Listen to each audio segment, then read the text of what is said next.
au niveau de... On a parlé de la stérilisation. Faut savoir si elle voulait... Enfin, si on voulait la faire stériliser ou pas. Donc, moi, c'est... Enfin, je sais pas comment vous expliquer. Je sais qu'il y en a qui vont bondir.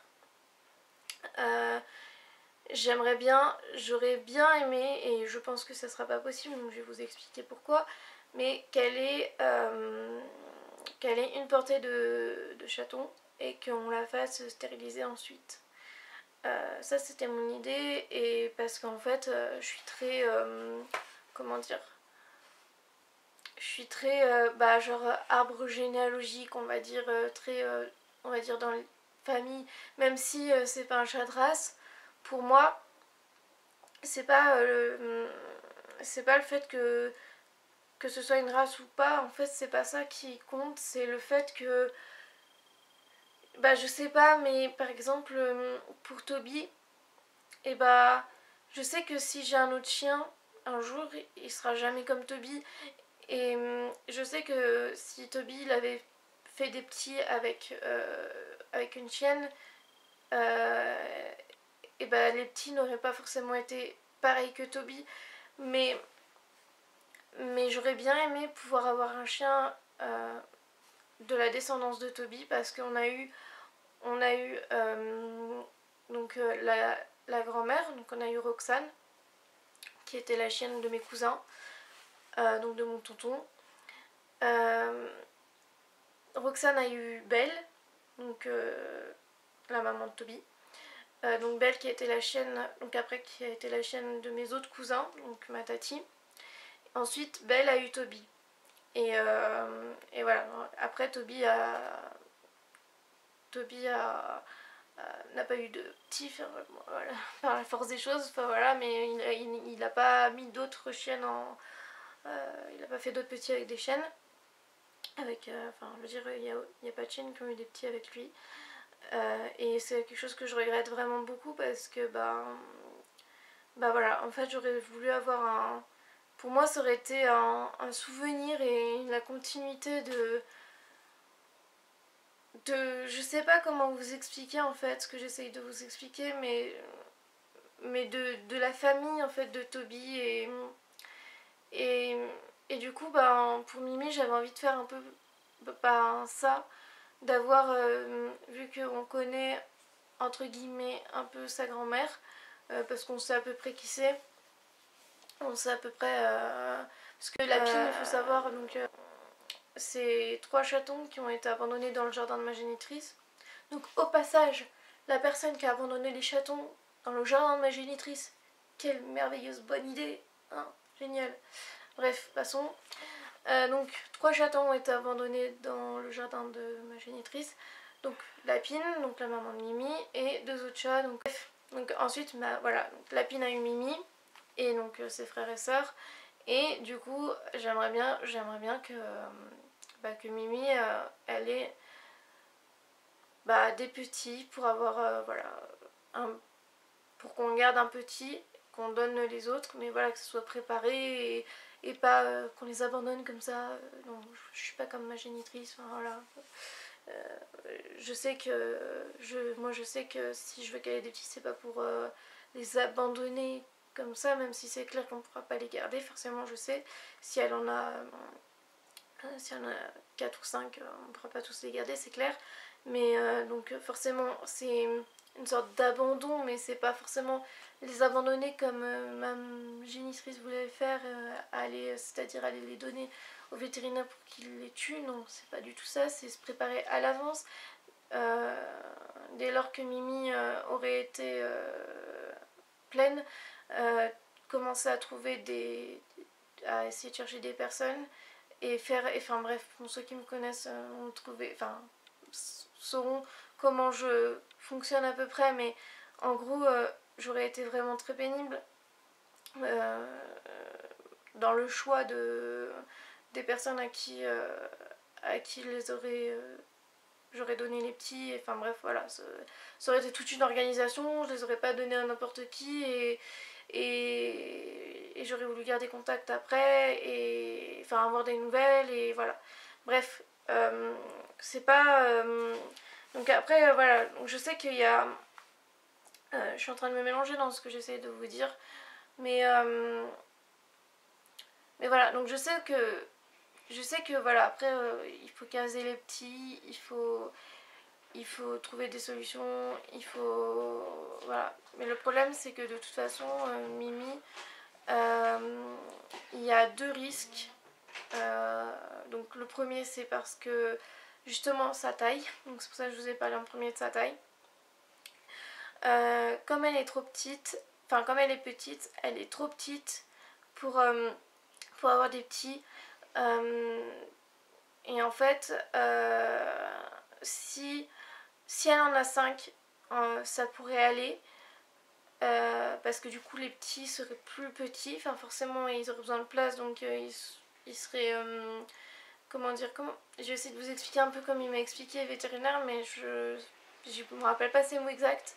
Mais en gros, s'il y a qu'un seul chaton, il va prendre toute la place et il sera trop gros, et pour sortir, ça serait vraiment trop dangereux pour Mimi et ça pourrait la tuer, enfin voilà. Donc il vaudrait mieux que à ce moment-là, dans ces cas-là, elle ait carrément 4, entre 3 et 5 petits, pour être sûr que voilà, il soit petit et que du coup il puisse sortir de Mimi sans risque pour Mimi, quoi. Donc il y a ça, et ça bah, malheureusement on peut pas prévoir, on peut pas savoir. Petite question que je n'ai pas posée au veto, je sais pas si après, une fois qu'elle serait pleine, on pourrait le savoir ou pas, combien elle en a. Ça je sais pas. Enfin, c'est une question que je reposerai de toute façon. Mais voilà, déjà il y a ce premier risque, c'est que voilà, faut pas qu'elle en ait qu'un, sinon bah soit il faudra, enfin voilà, c'est un risque, et je veux pas prendre le risque de voilà que Mimi, enfin je veux pas que Mimi, voilà, je veux pas qu'il y ait des risques pour Mimi. Donc voilà, déjà par rapport à sa taille c'est compliqué. Ensuite il nous a parlé des risques de transmission de leucose et du sida, enfin le sida du chat. Donc si je dis pas de bêtises... Désolée, je suis sous antibiothérapie en ce moment et je suis pas très en forme encore, donc du coup j'ai souvent des nausées et des fois voilà, ça me fait un peu, donc ça va passer. Bref, je continue parce que voilà, cette vidéo va durer encore 107 ans sinon. Donc ce que j'essaye de dire, ouais, donc déjà désolée si je suis si c'est un peu tout mélangé, parce que j'ai vraiment du mal à m'exprimer, enfin expliquer un peu ce que je veux dire. Donc voilà, il y a des risques de transmission donc de leucose et du sida du chat si on connaît pas le chat, avec qui elle aurait des rapports. Donc en gros il faudrait qu'on connaisse le chat, donc qu'on sache d'où il vient, qu'on fasse un test sur le mâle pour voir s'il est porteur de maladie. Et en fait il faudrait qu'on fasse 2 tests à quelques semaines d'intervalle, et que du coup entre ce laps de temps il n'y ait pas de risque de contamination, parce que je crois que c'est pour le sida, ou je sais plus trop. Je sais plus, mais en tout cas il y a une des maladies où il faut faire 2 tests à quelques semaines d'intervalle. Je voudrais pas dire de bêtises, donc voilà. En tout cas, je précise que cette vidéo je l'ai fait pour vous expliquer un peu le cas de Mimi et ce que moi je me rappelle un peu de ce que le veto m'a dit, et voilà, mais en aucun cas pour vous donner des conseils pour vous et pour vos chats et pour vos animaux, parce que je ne suis pas là du tout pour ça. Si vous avez des questions, c'est surtout, enfin pas à moi qu'il faut les poser, dans ce cas là c'est à votre vétérinaire, hein, parce que moi je vous parle juste de la vie de mon chat et de ma vie et voilà, son parcours, mon parcours, et voilà. Après, je suis vraiment pas une pro, donc voilà, je tiens juste à faire cette petite parenthèse parce que je veux pas non plus, voilà, des fois ça se trouve, je peux me tromper en réexpliquant ce que le véto m'a expliqué, je peux me tromper en expliquant, donc voilà, je tiens à préciser. Donc en gros, en quelques semaines, il faut faire 2 tests et que entre ces 2 tests, il n'y ait pas de risque de contamination. Donc en gros, il ne faudrait pas qu'il sorte, ou alors quand il sort, quand le mâle sort,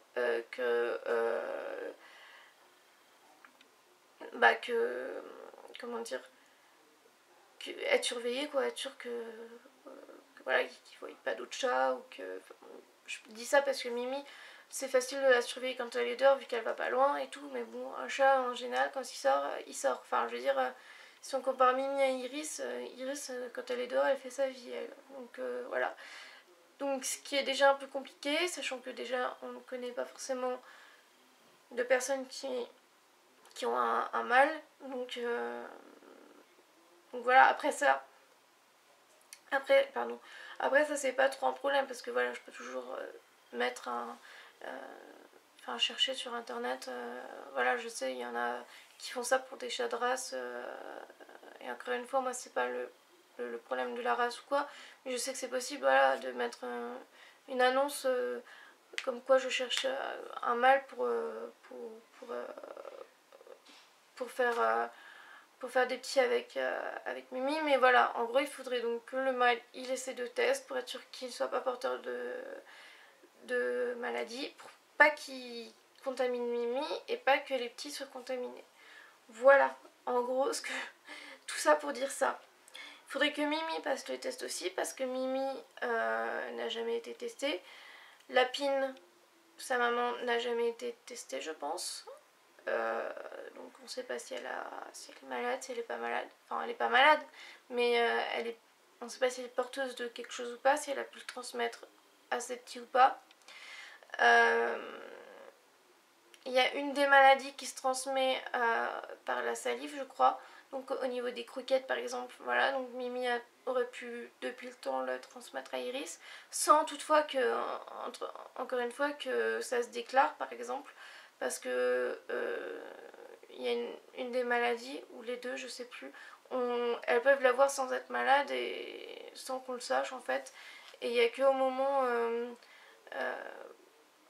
il n'y a que au moment où on le où elle commence à être malade qu'on peut savoir qu'elles l'ont, sauf si on fait un test avant, mais je veux dire, de toute façon, même si on fait un test avant et qu'elles sont positives, on peut rien faire, on pourra rien faire de plus. Mais après, c'est bien à savoir, c'est bon à savoir quand par exemple on va avoir d'autres chats ou pas, là il faut le faire. Mais je pense que de toute façon, je vais le faire pour Mimi quand même. Si on la fait stériliser, on fera le test en même temps, comme ça au moins on sera sûr. Mais en gros, il nous expliquait que c'était pas. Voilà, que le test c'était juste pour savoir parce que de toute façon on pouvait pas faire grand chose, mais que à ce moment-là.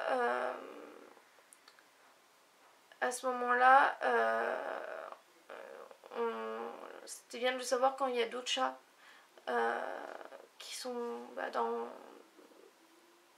dans la famille, enfin dans la maison, qui vivent, pour voir si les autres chats l'ont ou l'ont pas, et à ce moment-là les isoler. Voilà, je crois que c'est, je voudrais pas dire de bêtises, mais oui, le sida du chat, le FIV, je crois, FIV, mais je voudrais pas dire de bêtises, mais en gros c'est le sida du chat. Donc voilà, la leucose, je crois que c'est encore autre chose, mais bref, c'est ces 2 maladies dont il m'a parlé. Et voilà, et aussi le truc c'est que donc c'est ce sida, le sida du chat qui apparemment, si je ne dis pas de bêtises, je vérifierai et je vous dirai, je mettrai une petite annotation au montage si je dis pas de bêtises.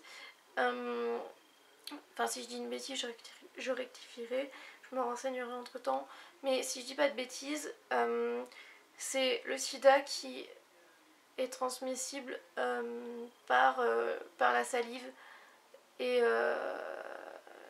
et les morsures, je crois.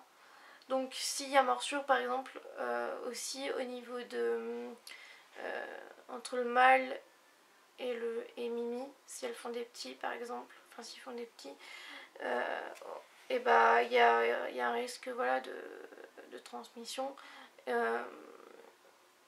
Et en fait je suis en train de dire n'importe quoi parce que de toute façon si ils ont un rapport forcément il y a un risque de transmission, donc enfin mais il m'a dit qu'il y avait un risque au niveau des morsures aussi, enfin je sais plus exactement, bref il m'a dit qu'il m'a parlé des morsures aussi, donc voilà. Voilà, je crois que je vais m'arrêter là. Au niveau de voilà pour les deux principaux risques, je crois que j'ai fait le tour, enfin j'ai expliqué vaguement, parce que je suis en train de me mélanger un peu et comme je sais plus exactement ce qu'il m'a dit, je sais pas trop comment vous l'expliquer, donc voilà. Mais en gros voilà, il y a la taille déjà et ensuite cette histoire de voilà, savoir si le mâle, si déjà Mimi est porteuse de maladie ou pas, et si le mâle serait porteur de maladie, faire les tests, donc trouver quelqu'un qui accepte de faire les tests. Bon bien sûr après ça, enfin je suis prête à, à prendre les frais en charge pour, voilà, pour les deux tests, enfin pour les tests et voilà, mais en gros ça voudrait dire que faudrait voilà être, bah voilà, après être en contact quand même avec, être en relation on va dire avec quelqu'un qui a un chat, un mâle, et être sûr qu'entre temps bah voilà il soit pas, il n'y ait pas d'autres chats qui puissent le contaminer et sans qu'il voient pas d'autres chats, parce que les autres chats on sait pas s'ils seraient porteurs ou pas, et et voilà, et ensuite bah il y aurait toujours ce risque voilà de savoir combien elle aurait de petits ou pas, et voilà, en gros voilà. Et donc sinon ben il faut faudrait la faire stériliser, et parce que au niveau des chaleurs, donc alors au niveau des chaleurs je ne sais plus ce qu'il m'a dit, je sais plus, je sais que il m'a dit que ça dépendait des chats, il y avait des chats qui avaient plus des chaleurs un peu plus fréquentes que d'autres je crois, mais encore une fois je me rappelle pas trop de ce qu'il m'a dit, donc je veux pas dire de bêtises, mais si je me souviens à peu près, c'est que voilà, ça dépend des chats.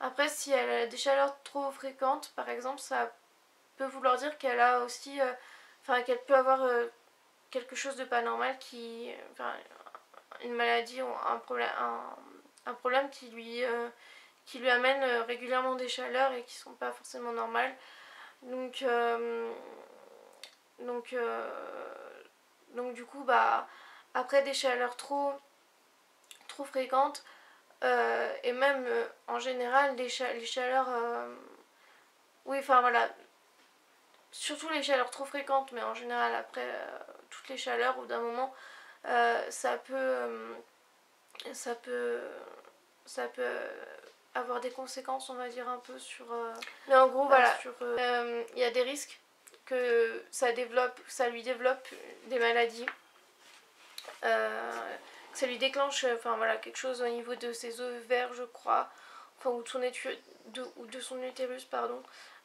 genre un cancer, ou peut-être pas un cancer mais des tumeurs mammaires ou des kystes oui des kystes aux ovaires, je crois que c'est ça dont il m'a parlé et dont j'avais déjà entendu parler. Donc voilà, après il va falloir que je me décide assez vite entre guillemets de savoir ce que je veux faire ou pas, parce que voilà, soit on la fait stériliser pour pas qu'elle ait vraiment ses chaleurs, enfin que ses chaleurs reviennent trop souvent quoi, soit ben on fait tout le processus pour essayer de trouver un mâle, faire les tests et tout le tralala. Mais avant ça, déjà je veux être sûre, enfin il faut que je demande au vétérinaire si quand elle sera pleine, si on peut savoir combien de petits elle a, Et si elle en a qu'un, est-ce qu'on peut lui enlever tout de suite, quoi, voilà, parce que si elle en a qu'un, elle pourra pas le garder, enfin voilà, je veux pas, et ce qui impliquerait quand même une intervention pour lui enlever ce petit, donc je sais pas, et faut que je me décide, et c'est assez compliqué, parce que il y a le côté où moi j'aimerais vraiment avoir un petit d'elle, avoir, voilà, que qu'elle soit maman, et qu'elle soit, même si c'est complètement, ça peut paraître complètement aberrant et que certains comprendront pas, et voilà, pour moi c'est vraiment, enfin c'est important. Et il y a ce côté aussi, et qui prend le dessus, de surtout pas vouloir lui faire prendre le moindre risque, euh, donc pas qu'elle attrape de maladie, pas qu'elle ait de risque voilà, par rapport à sa taille et tout, pas que on soit obligé de l'opérer. Et ça, malheureusement, si on a la chance de, si on peut savoir combien elle a de petits, bah déjà ça serait bien, mais si elle en a qu'un, si on peut l'opérer, enfin voilà, ça c'est une question qu'il faut que je pose au vétérinaire. Mais même si on a la chance, même si c'est possible de savoir si elle en a qu'un et qu'on peut l'opérer, ça reste quand même une opération pour lui enlever. Et c'est quand même pas super, quoi. Donc je sais pas, il faut que je revoie tout ça avec le vétérinaire, que j'en reparle, parce que voilà. Et, et je suis en train de regarder, ma caméra va s'éteindre parce que je n'ai plus de batterie. Donc je vais finir cette vidéo rapidement. Voilà, j'espère que cette vidéo vous aura plu. N'hésitez pas à me donner vos conseils, enfin à me dire ce que vous en pensez en commentaire. J'ai pas besoin vraiment de conseils en fait, parce que du coup moi mes conseils je les demande directement au vétérinaire. Après quand c'est des petits conseils, enfin voilà, je suis preneuse, il y en a que je prends, il y en a que je laisse. Il y a une amie qui se reconnaîtra dans cette vidéo si elle regarde cette vidéo, qui, voilà, je sais qu'elle s'y connaît très bien en chat, donc je suis, la plupart de ses conseils je les suis, parce que voilà, je la connais, enfin je la connais pas vraiment, mais elle m'a énormément aidée, voilà. Après c'est vrai que, voilà, en général je m'adresse directement à mon vétérinaire, et en plus il s'est avéré que quand j'ai demandé, pas confirmation parce que voilà, je lui fais confiance, mais quand j'ai demandé au vétérinaire parce que mon papa, lui, avec tout ce qui s'est passé sur internet, bon, il avait un peu moins confiance. Donc quand on a demandé au vétérinaire, il s'est avéré que donc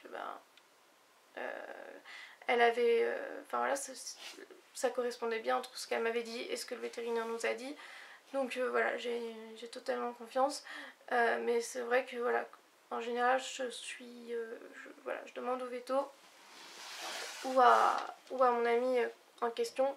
Mais voilà, après, n'hésitez pas à me dire ce que vous avez vécu, si vous avez eu ce genre de choses, ce genre de questionnements, ce que vous avez décidé de faire, si voilà, vous êtes passé par là, si vous avez eu un chat comme moi un peu trop petit, enfin avec le parcours de Mimi qu'a Mimi, même si bon bah c'est pas rare malheureusement, parce il y a quand même beaucoup de chats abandonnés, et il y a quand même heureusement beaucoup de personnes aussi qui sont là pour qui aiment tout simplement les animaux et qui les sauvent.